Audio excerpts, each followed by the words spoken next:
Hello friends, मैं फिर से आ गया हूँ। एक्चुअली मेरा नाम रईस है। मैं स्लेटर ऑपरेटर हूँ।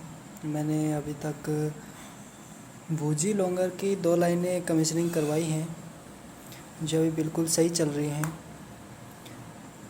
तो मैं आज आपको स्लेटर के सेटअप के बारे में कुछ समझाना चाहता हूँ।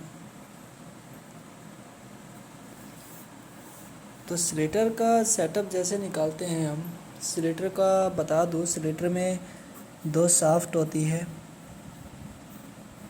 ये 2 शाफ्ट होती है। इसमें हम सेटअप लगाते हैं, इसमें हम सेटिंग लगाते हैं। इस साइड चकनेट होते हैं थ्रेड के ऊपर, और फिर हाउसिंग होता है पीछे उसके। वो लगा के मोटर लगा होता है जिससे वो स्लेटर वर्क करता है। तो इसका जो सेटअप होता है, हमें जैसे 1220 का एक स्लेट दे रखा है, कस्टमर ने रिक्वायर मांगी है, 1220 का है। और इसका थिकनेस दे रखा है 0.40, और इसकी एक्चुअल विड्थ है 1230। तो 1230 को हमें 1220 में निकालना है। ये mm में है, ये भी mm में है।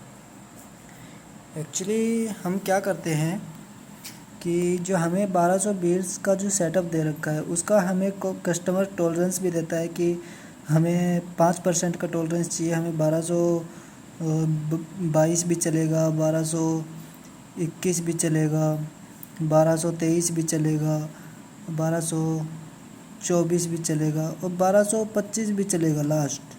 पर अगर इससे ऊपर गया, 1226 चला गया, तो वो गलत हो जाएगा।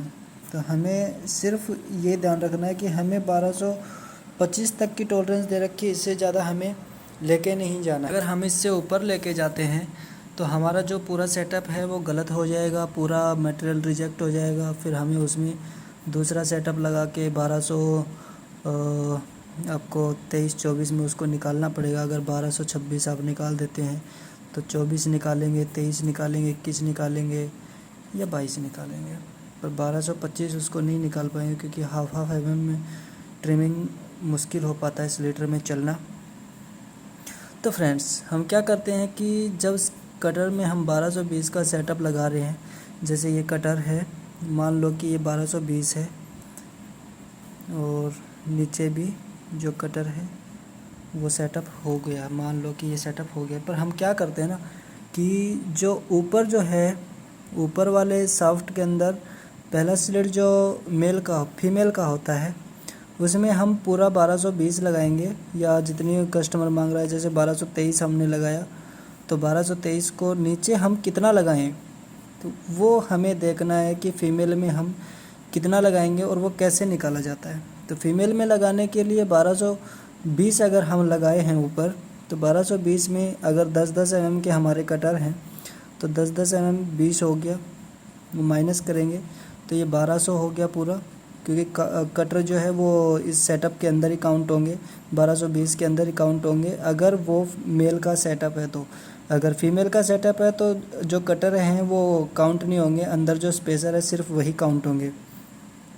ठीक है फ्रेंड्स, तो हमारा ये 1220 जो था, इसमें से ये पूरा 1200 बच गया है। अब इसमें गैप कितना लगाए, क्योंकि 1220 हमने निकाल दिया, तो कटर जो है वो पूरा उसके टच होके चलेगा, जिससे वो सीट को काटेगा नहीं, बर निकालेगा या फिर सीट को मोड़ देगा। तो अब उसमें गैप कितना डालें? गैप डालते हैं हम थिकनेस का 10%। थिकनेस का 10% हम गैप डालते हैं, जो यहाँ पे है। थिकनेस का 10% हम गैप डालते हैं। पर बहुत बार क्या होता है कि अलग अलग मटेरियल होता है। जैसे जीएल में क्या करते हैं, 12% हम गैप डालते हैं थिकनेस का। सीआर में हम माइनस करते हैं, हो सकता है कि हम 8% पे चलाएं। और जेपी में हम 12% रखते हैं। एसएस में हम 15% रखते हैं। एसएस फुल हार्ड होता है, इसमें हम 15% गैप रखते हैं। ये होता है इसका तरीका। अगर हम इससे गलत गैप डालेंगे तो जो सीट है उसमें बर आएगा और वो प्रॉब्लम क्रिएट करेगा आगे। तो इसलिए जो हम ये सेटअप हो गया, अब इसमें गैप कितना डालें कि वो कटर को काट भी दे, प्रॉब्लम भी ना आए। तो अगर वो जीएल का कोयल है तो हम 12% डालेंगे। जैसे 0.4 का 10% जितना हो गया 0.040, 20%, इसका 12% मान के चलो कि 0.12 लगा लो, 0.12 इसमें से माइनस करेंगे